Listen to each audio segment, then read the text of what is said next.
Magandang buhay! This is your teacher Jem Eileen from Everything is Possible. At eto nga ay maglalaminate tayo ng mga rewards na gagamitin ko para sa aking pagtuturo online. And these are the characters of my lesson. Ito yung mga friends ni Timmy at gagawin natin, ilalaminate natin para mas lalong matibay kasi gagamitin ko ito online.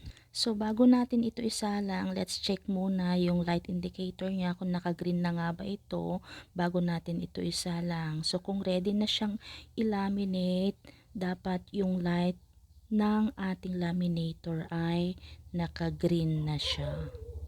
Ngayon at tapos naman na nating ilaminate ang family character ay isusunod naman natin ang mga kaibigan ni Timmy.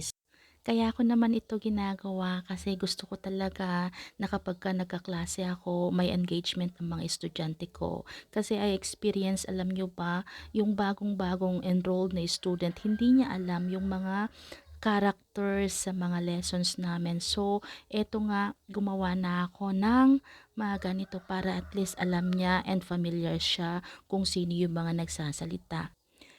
So, aside nga sa mga character, ay dinagdagan ko na rin yung mga rewards ko para sa mga student ko. Aside from star, nagprint na rin ako ng mga medals. Ayan. So, it's a form of their rewards kapag ka nakakasagot sila ng tama. And then, yung star ko, syempre, nagdagdag ako ng ano yun, yung try again kasi mga estudyante na hindi nakakasagot minsan. So, in order for them na ma-challenge, meron silang star na try again. Okay?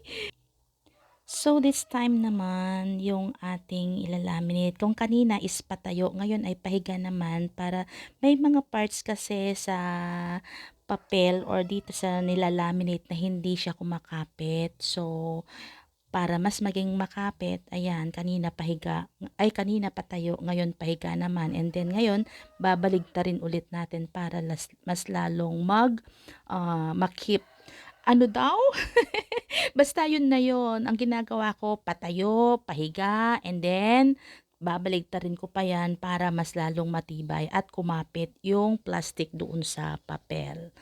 So, ayan, this is all for now. Abangan nyo yung pagkat ko sa mga ito on my next video. See you next time! Bye!